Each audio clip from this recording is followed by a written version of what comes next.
everyone, welcome back to my channel, and if you are new, welcome. I am so glad that you popped on to watch this video. Please, everybody, subscribe, share with your friends, your family, your Instagram, your Facebook, every social media. Please, it would be like so greatly appreciated. Hit the like button, and yeah. Just a couple of disclaimers you're going to hear Emmy in the background, of course. I have summers in Alaska planned, absolutely no disclaimers, but if you are not subscribed to them, subscribe. They are totally amazing.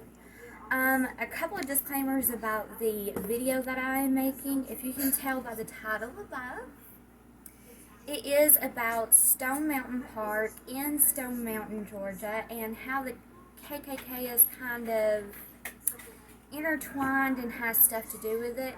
By no means am I like racist, in the KKK, have anything to do with this.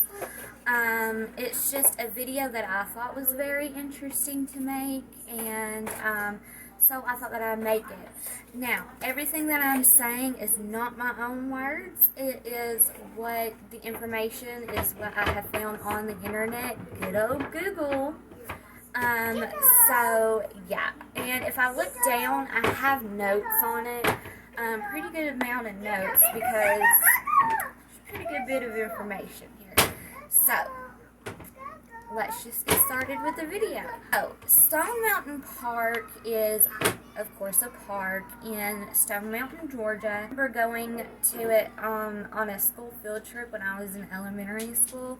That was the first and only time I'd ever been there. I'd actually like to go again and take my daughter because it was interesting to me. The only part that we went to was like the historical part. And they had, in a big, huge field, they had like these soldiers all dressed up. They weren't real soldiers, they were actors, you know, that they hired and stuff. But they were dressed up, huddled by campfires, and making ammo, and making food, and it was really interesting to me. And I remember going into the historical buildings and how everything was set up, and it was just so, it's really cool and neat. But now they also have different parts to the park. They have a summer night light show, which is like the laser lights that they put on the carvings of Stone Mountain. They have a sky ride, which is a Swiss-built cable car. They have a riverboat ride. Of course, they have the historic buildings. And the historic buildings are from 1794, 1850, and 1845. And they have 2 slave cabins as well. They have a 4D movie theater, which I think would be really neat. They have mini golf. They have a dinosaur 65 with 65 interactive games. A dinotorium, with 65 interactive games. I'm thinking that that would be like an arcade, which pretty neat. I love arcades, even though I'm 30 years old. They have a sky hike and geyser tower playground, so that's pretty neat again. And that means that they have expanded a lot since I've been there. So, just a little bit of information on it, and then we'll get into the actual, like, how it ties in and everything. So now it is owned by Georgia. But, you know, do the Klans still work there? Probably. There's probably some people that are still, like, you know, in, like, their families involved in it and stuff, you know, which is pretty neat. It is known for the geological and enormous rock relief. So on its north face is the largest bas relief artwork in the world, which, I don't know, that kind of doesn't seem right to me because I always thought that Mount Rushmore was. Could I be wrong? I mean, I'm not totally sure about that. But the carving depicts 3 Confederate leaders, Jefferson Davis, Robert E. Lee, and Stonewall Jackson. And the horses that they're on in the carving is like their favorite horses that they had. Weird fact about that. But it is a very big controversy because it has to do with, of course, the Confederacy, and especially like in 2020, they have been having riots because of it there. They've been having protests. Labor Day was known as the Klans' time to go up to the mountain and have like their cross burning and stuff. So on Labor Day, it was this year, it was like a really big protest and everything going on. So yeah, the president of the NAACP calls it, quote, the largest shrine to white supremacy in the history of the world, end quote. It is a great shrine to the Confederacy. It has, they tell you, like, when you go into the historical buildings and everything like that, they tell you the history of, like, the Confederate War and stuff like that. But a shrine to white supremacy, personally, being from Georgia, the South, and everything like that, I don't see it like that. But I can see how other people see it like that. I mean, you know. It was once owned by the, and I am probably going to butcher names on this, I always do. Sorry. But it was once owned by the Venable brothers as a memorial to the Confederacy. So, as a memorial to the Confederacy, I could see that with, like, again, the historical buildings and the way that they have the Civil War soldiers outside. And, you know, showing you how they made their ammo, how they made the food over the fires, how they had to survive in their tents, the clothes they wore. I could see it, you know, I could see it being a memorial to the Confederacy. And, you know, Georgia had to be part of the Confederacy, and I can see why they done that. And it is something that people need to learn about, know about in history.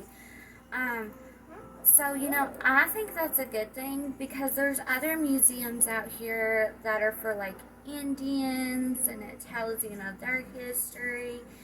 You know, they have, like, World War II museums, and they have Holocaust museums.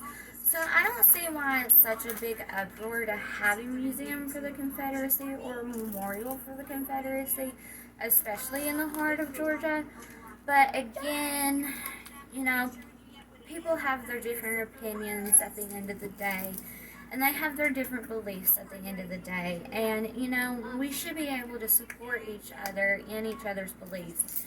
But, and I'm going to kind of get on a rant right here, you know, everybody has freedom of speech. They have freedom of religion. They have, you know, this is the country of freedom. So everybody should have their perspective, and they should be able to say, you know, this is how I believe, this is what I believe.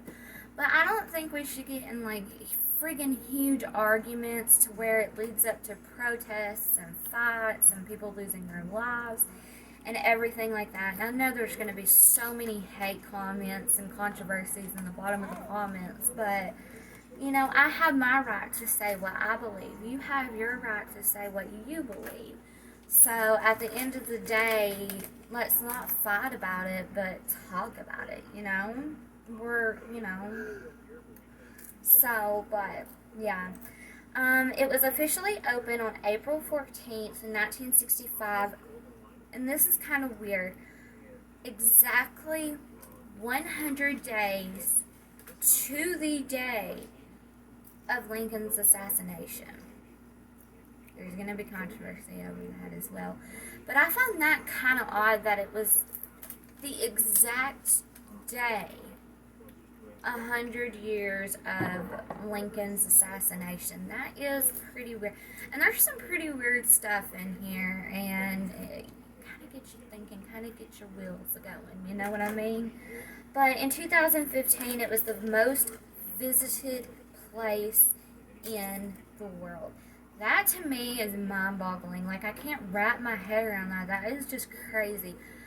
Stone Mountain Park to be such a place of controversy and protests and stuff like that, to be the most visited place in the world. I mean, think about it. There's Disney, there's Universal Studios, that's just mind-boggling to me. That's crazy. Now here's where it gets to where your wheels starts turning and everything. Greatly advanced by Mrs. C. Helen Klein. Does that ring a bell to anybody?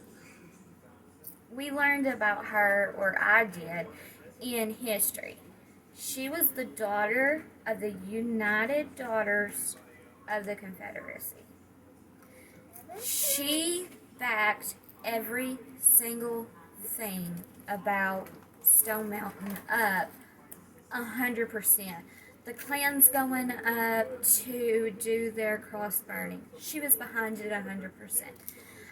The carvings of the Confederacy, she was behind it 100%. Building the slave houses and the historical houses, she was behind it 100%. This was the love of her life, was Stone Mountain. Just wait. She chose the sculptor. Again, I'm going to butcher this name, which was Gutzon Borglum. And he was heavily involved in the KKK, and he also later sculpted Mount Rushmore. Now, if there was any kind of involvement more than the sculptor being involved in the Klan in Mount Rushmore, I have absolutely no clue. I did not study any of that. I did not read anything about that. But I thought that was very, very interesting. So, if you're so mad that the sculptor was involved in the KKK that sculpted Stone Mountain, but you highly believe in Mount Rushmore, they're tied in together. Which is, again, something else that my mind just goes, pretty dang cool. Pretty dang amazing, pretty interesting. Okay. So, what was her name again? I'm so sorry. Helen took him to the foot of the mountain and introduced him to Sam Venable, which also was an active member of the KKK. And if you remember the Venable brothers,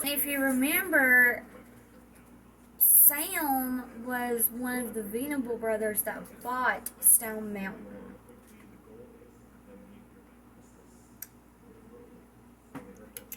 Yeah.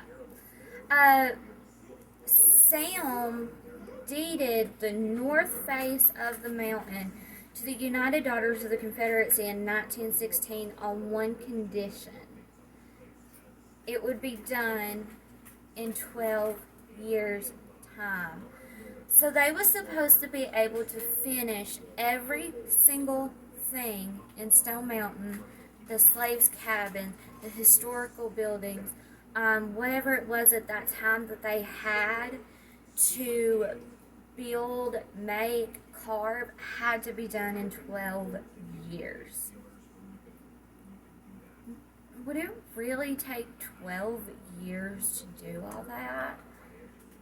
To me, it sounded like he's like, I'm going to say it's going to take 12 years, and I'm going to deed it to these people, but then they're going to have to deed it back to me because I'm going to get it done before 12 years is over with.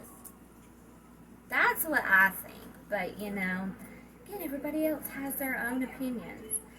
But finances did slow down.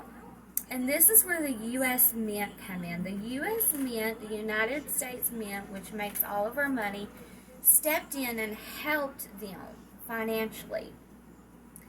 They issued a commemorable 1925 silver U.S. half-dollar. Now, if you was to get one of these half-dollars today, you got you some money. But it had the words Stone Mountain on, like, engraved in the coin, as well as kind of like a fundraiser, like saying, okay, this is specifically for Stone Mountain. So,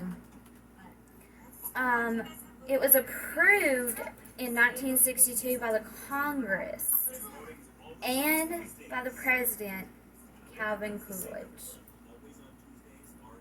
Now, if you look back in our history, a lot of the presidents in the earlier times was involved in the Klan as well. So that's, to me, that's probably why they got the U.S. to help them. Those coins were the largest issued commemorative coin at that time. So again, like I say, if you have one of those commemorative coins, I would take it to a coin dealer and get it estimated and get me some money off of it. But again, me and my dad, we like to collect old coins. We have a amazing coin collection. I don't know, we'd probably keep it, you know. But in 1925, the mint, or the machine that pressed those coins and made those coins, was actually destroyed by Sam. And that led to him getting fired. So you can imagine at this time, Sam had already deeded this to the United Daughters of the Confederacy, and thinking to himself that he can get it back because it's not going to take him 12 years to build this whole park. Then he had all this fundraising done, and he helped make this coin. And then he's like, well, there's no need for it now. I'm just going to destroy it. And then he ends up getting fired. Imagine how pissed off he would be. I mean, I would be pretty mad, you know. But, I mean, he could have thought sensible enough to know that something like that would have led to him getting fired. He should have sat down and thought of it instead of just doing it like that in the blink of an eye. Now, right here is where the KKK, the Klan, got highly involved in the park, the upbringing of the park, and everything like that. And park swingers light. As of this time, Stone Mountain was known as, quote, the sacred site to members of the 2nd and 3rd National Klans, end quote. The rebirth of the Klan, the 2nd National Klan, was inspired by D.W. Griffith's by a 1915 film called The Birth of a Nation. Now, I should have done a little bit of research on this. I don't know. I kind of started getting into this and didn't think about it, so I don't know nothing about that film. I've never seen the film, never heard of the film. But it must have been a pretty good film in order to start the Klan back up. It must have been very, to some people. So, followed by the highly publicized lynching of Leo Frank in August,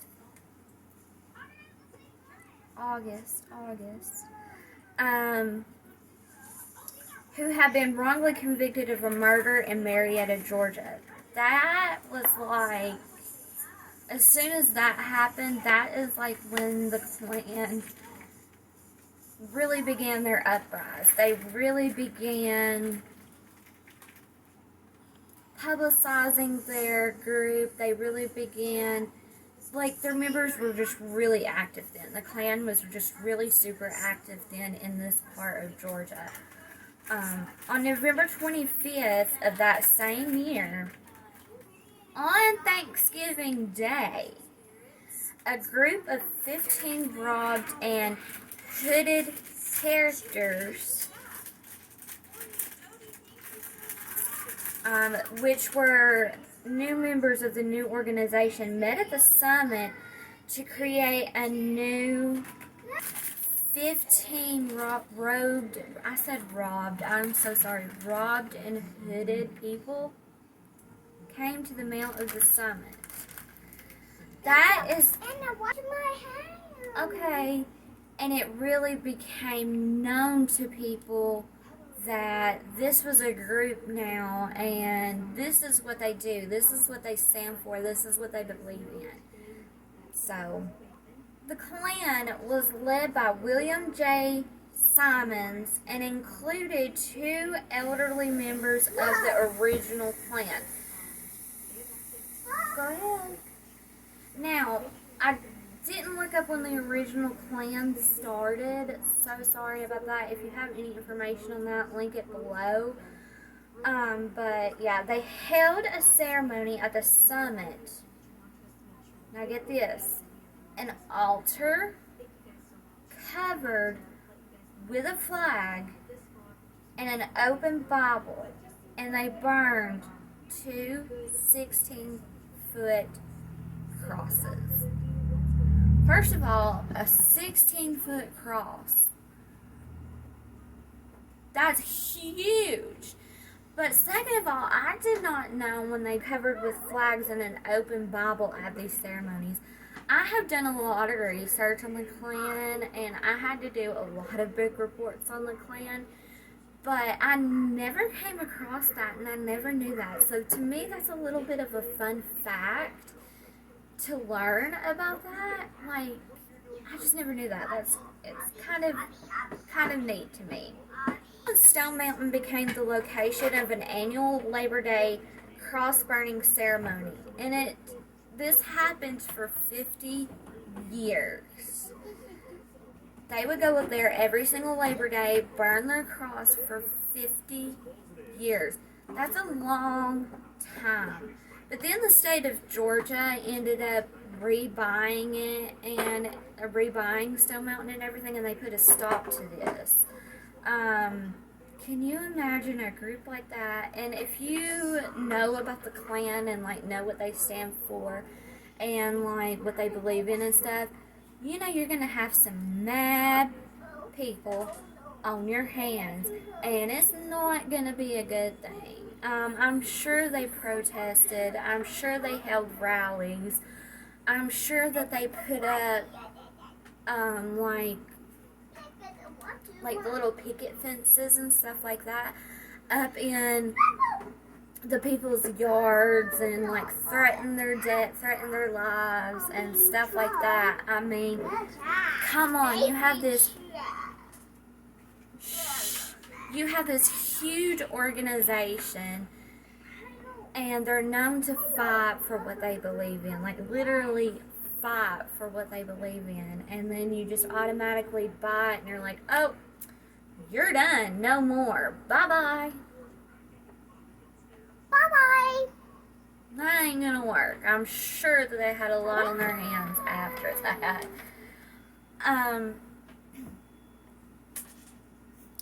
Now, at this time, they still did not have the carving or the place completed at this time because, as you remember, that guy got fired.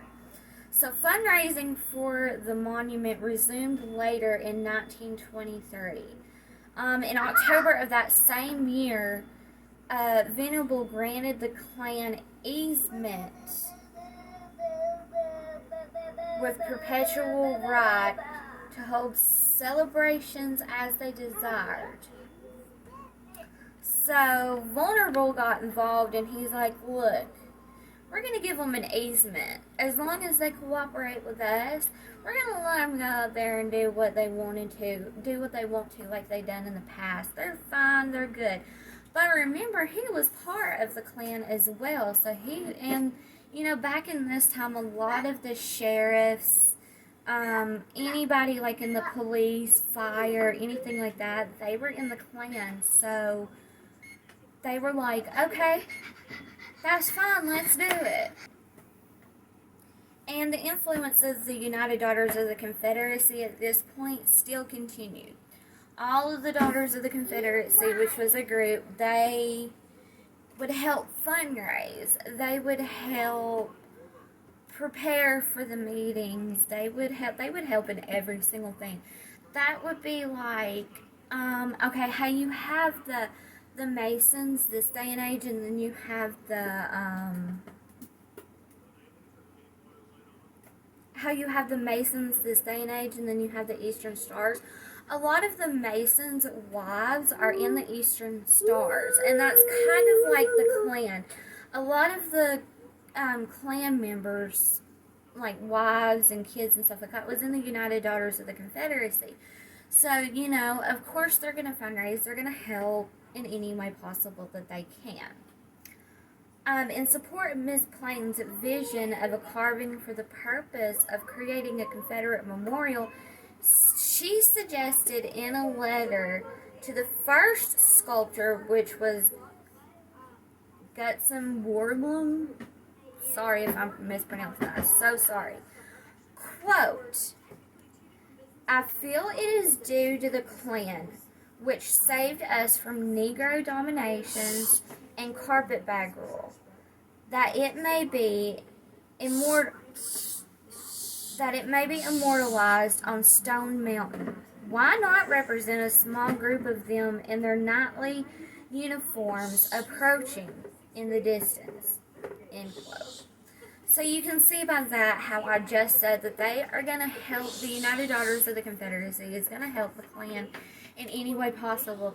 They are going to fight to help them be able to have their ceremonies at the top of the mountain. They're going to fight for them to be able to have their freedom of speech. They're going to fight for them, you know? And, you know, which they were so strong about this and stood up behind them that, to me, that is like, I'm not standing up for the group or anything in that way, but that's just amazing how somebody or a group can stand up for another group like that and like be so supportive. And so the United Daughters of the Confederacy established the Stone Mountain Confederate Memorial Association for fundraising on the site.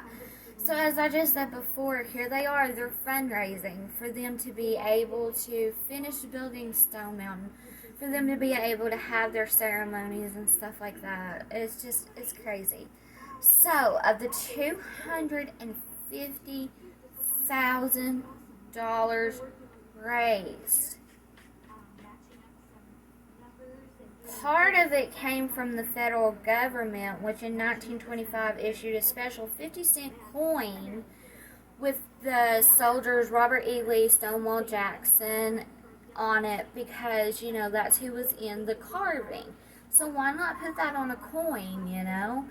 But they raised $250,000, and part of it came from the federal government. Again, a lot of people that day and age, from the police, from firefighters, from the government, they were involved in the KKK. So of course they're going to be like, yeah, of course I'll give you money, you know, I'll help you, you know. Stone Mountain is now known as the American Civil War Museum until 2012, when it was renamed the Museum of the Confederacy.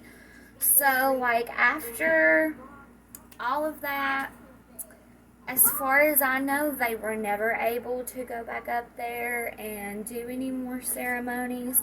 And like I said, today there is so much rioting going on there, protests going on there, and you know, I kind of think, okay, it's not owned by any members of the Klan anymore, it's owned by the state of Georgia. Do any of the people who work there, are they part of the Klan? Like, is there still people working there and stuff like that are part of the Klan and they're supporting it? Like, I have that, you know, is very interesting to me. It's very interesting to think about. And yeah, that is that. And you know, like I said, these are not my own words. This is what the information I found on good old Google. And I just think it's really interesting. And again, like I said, no, by no means am I trying to be racist. Am I racist? Am I trying to start something like a fight or controversy on my YouTube channel? No, I just thought that it was really interesting, especially since I live in North Georgia, and this is a part of North Georgia history. I just found it really neat and everything like that. And you know, on my channel I'll probably have controversy videos coming up, like stuff about serial killers, stuff about paranormal, stuff about, you know, just everything like that. That's what I'm gonna do on my channel. Am I gonna have my makeup and stuff on my channel? Yeah, of course. I love makeup. But my channel is gonna be my channel and what I want on my channel. So, if you have anything to say about this video, comment below. Let me know. Let's not start a fight though. Because like I've said, I have my freedom of speech, you have your freedom of speech. I have my freedom of religion, you have your freedom of religion. I have my freedom to believe in what I want to believe in, and you do too. And you have your right to have opinions, I do too. But like I said, let's just not start a controversy, let's not start a fight or anything like that. Let's be adults here and, like, you know, talk about it. And if there's any more facts that I didn't mention that you guys know, comment below and let me know. But again, thank you so much for watching. Thank you so much for watching. You don't know how much it means to me. Please comment below. Please share with everybody you know. Have them subscribe. You guys subscribe that watch this. Hit the like button, and if there's... But again, thank you so much for watching, and I will see you guys in my next video. Bye, y'all.